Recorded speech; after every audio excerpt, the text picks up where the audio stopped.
Halo sahabat inovasi, jumpa bersama saya Nur Santi dari Badan Litbang Provinsi Sumatera Selatan dalam acara One Day One Innovation. Satu hari, satu inovasi. Tiada hari tanpa inovasi. Pemirsa, saat ini inovasi menjadi sebuah keharusan. Dunia terus berubah, maka kita harus adaptif dan inovatif. Untuk menginspirasi, kami hadir dengan para inovator hebat dengan inovasi-inovasinya dalam acara One Day One Innovation.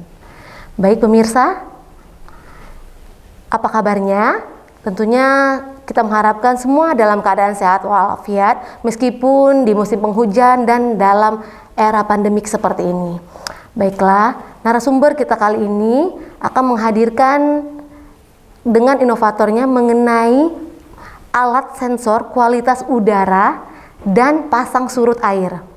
Seperti apa inovasinya? Langsung saja kita sapa narasumber kita hari ini dengan Pak Mumus. Halo Pak Mumus, apa kabar? Selamat datang di Balitbangda Provinsi Sumatera Selatan, Pak. Baik Pak Mumus, ini mengenai inovasi yang Bapak miliki ya Pak ya, mengenai alat sensor kualitas udara dan pasang surut air ya Pak. Seperti yang diketahui nih Pak, kita kan dalam musim penghujan ya Pak ya. Tentunya alat yang Bapak miliki ini sangat bermanfaat sekali untuk mengukur pasang surut air. Nah, mungkin bisa diceritakan sedikit nih Pak mengenai latar belakang timbulnya inovasi alat ini Pak. Itu awalnya bikin alat ini karena di Kota Palembang atau di daerah kita ini kebanyakan sungai. Sungai ya Pak, betul. Dan juga untuk potensi banjirnya lebih besar. Seperti sekarang sedang musim hujan ya Pak ya. Nah, makanya kami beride bikin alat sensor untuk banjir. Baik. Cara kerjanya alat tersebut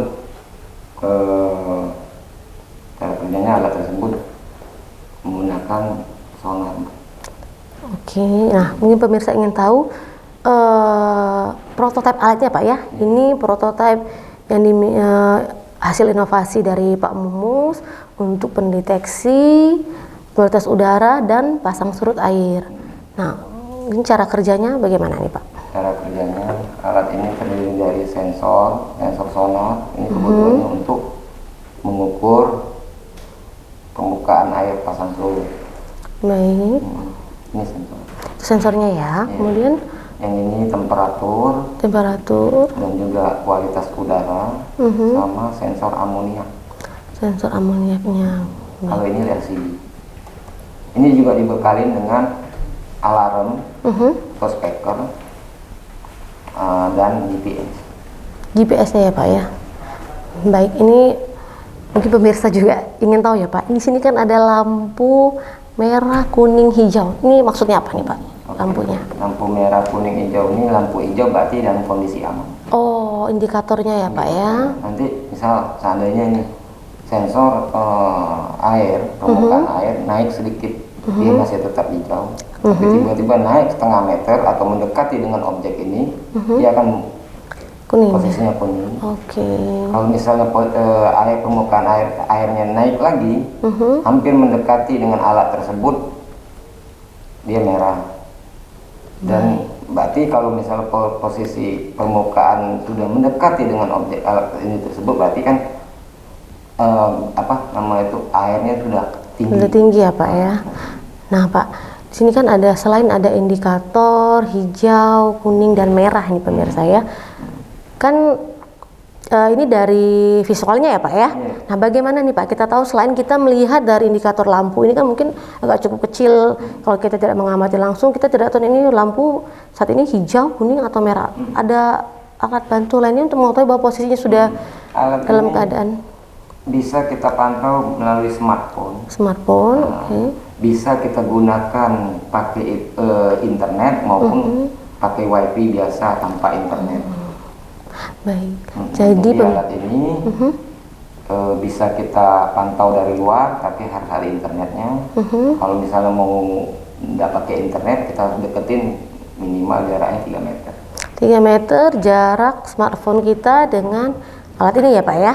Baik, di sini kalau kita lihat pemirsa ada ini tadi speaker ya Pak?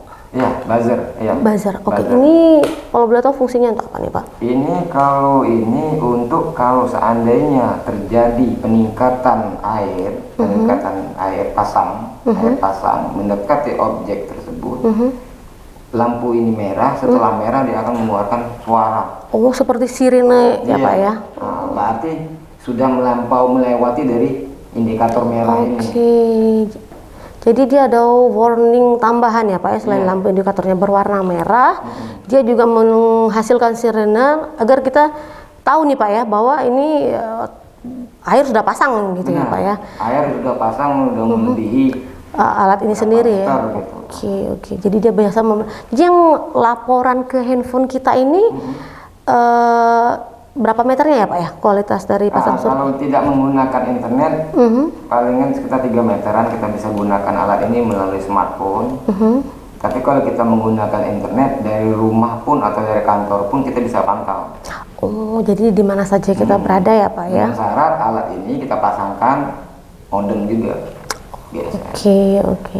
Nah Pak, misalnya nih saya sebagai masyarakat umum ya tentunya pemirsa di rumah juga mungkin ingin tahu, ketika saya memiliki peralatan ini untuk bisa mengakses alat ini dengan smartphone saya, itu saya harus mendownload aplikasi tertentu atau bagaimana Pak caranya? Ya, aplikasinya kita pakai aplikasi open source yang ada di Play Store. Oke. Kita gunakan, nanti kita paduin, kita coding aplikasi tersebut ke alat ini. Baik, kalau boleh tahu apa nih Pak nama alat yang ada di Play Store-nya? Itu namanya alatnya Blink IoT.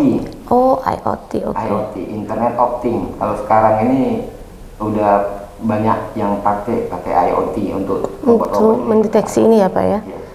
Berarti kita secara mandiri bisa sendiri ya Pak ya mengkoneksikannya atau harus? Bisa. Oh, Bisa. Baik.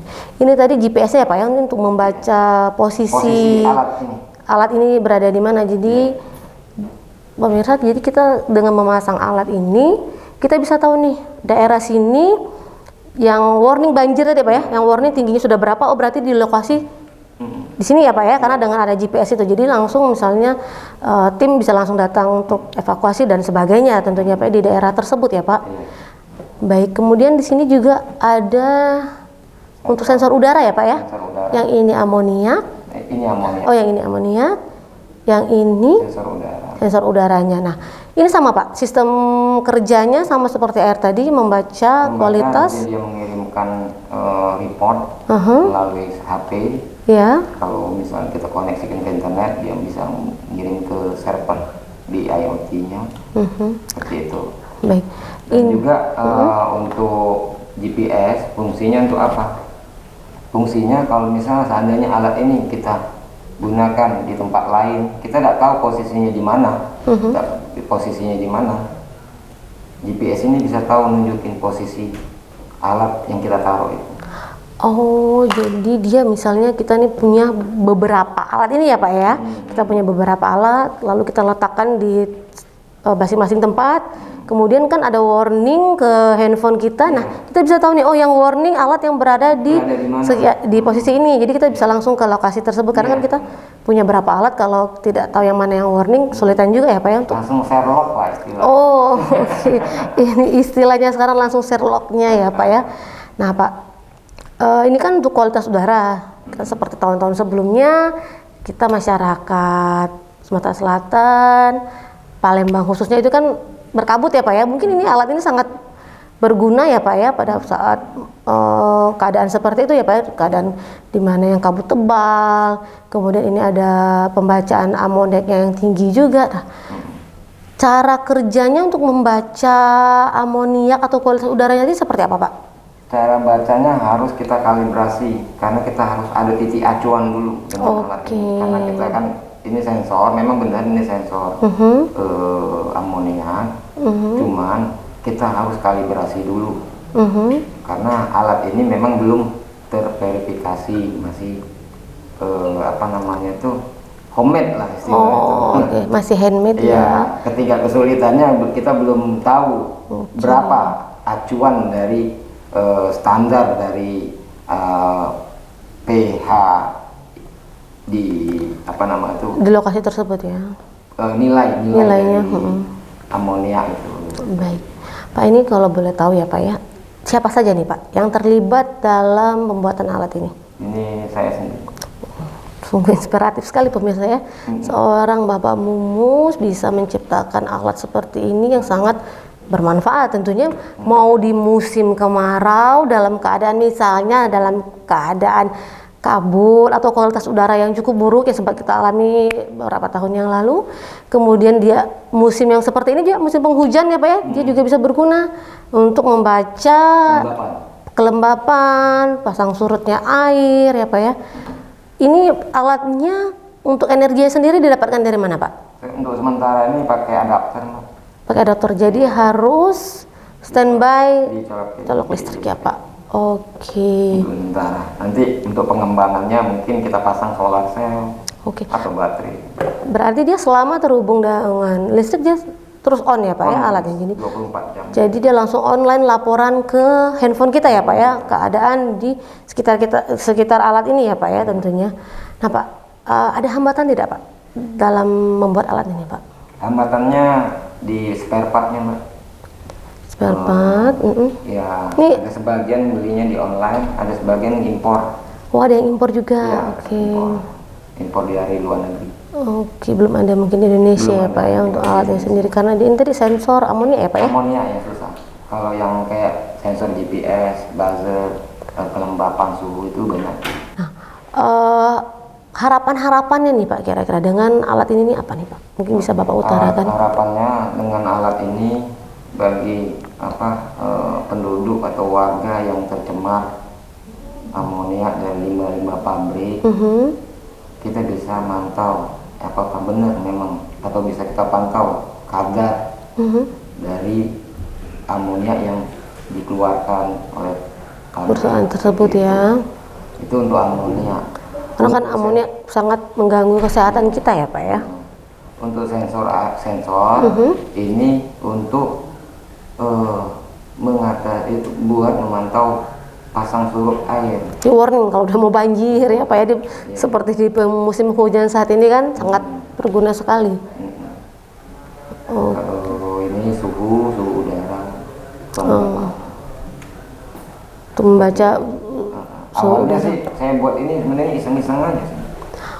Pemirsa, berawal dari keisengan bisa menghasilkan suatu inovasi yang sangat berguna nih Pak. Gimana nih Pak? Kita juga pengen coba juga nih, iseng yang bermanfaat ini seperti apa deh Pak? Iya, awalnya lihat orang mantau pasang surut kan pakai bak meter itu. Ya. Dengan adanya pakai sonar ini kan kita nggak perlu lagi nyolok-nyolok. Berapa meter gitu ya Pak ya dalamnya, cukup dengan sensor, scan meter kedalamannya. Nanti laporannya bentuk grafik dan berapa yang Oh, sama seperti yang udara tadi juga Pak ya.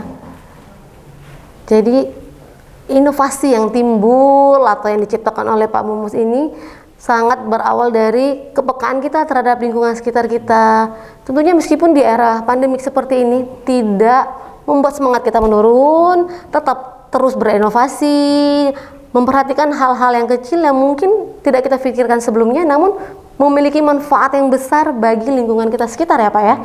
Baik, jadi bagi para pemirsa yang ingin memiliki alat ini tentunya mungkin harganya di kisaran berapa nih? Penasaran ini Pak.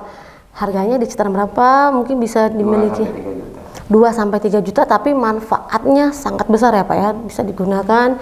Nah, pemirsa di rumah, dengan alat ini kita bisa mengetahui kualitas udara di lingkungan sekitar kita maupun pasang surut air kenaikannya sudah berapa dengan melalui aplikasi handphone ya Pak ya. Selain pengamatan langsung menggunakan alat ini juga bisa kita lihat handphone di mana saja kita berada tentunya ya Pak ya. Dengan yang Bapak bilang tadi sekian meter untuk yang menggunakan alatnya ya Pak ya. Kalau online terus bisa dari mana saja tentunya ya Pak ya. Nah pemirsa, sangat inspiratif sekali narasumber kita hari ini. Ingat, tetaplah terus berkreasi, berinovasi, karena dengan inovasi kita bisa membantu yang mungkin tidak kita sangka-sangka dari hal kecil menjadi hal besar. Tentunya jangan lupa kita memiliki jurus 4S. Setiap orang adalah inovator, setiap masalah merupakan peluang inovasi, setiap solusi harus bersinergi, setiap inovasi harus konkret hasilnya. Salam inovasi.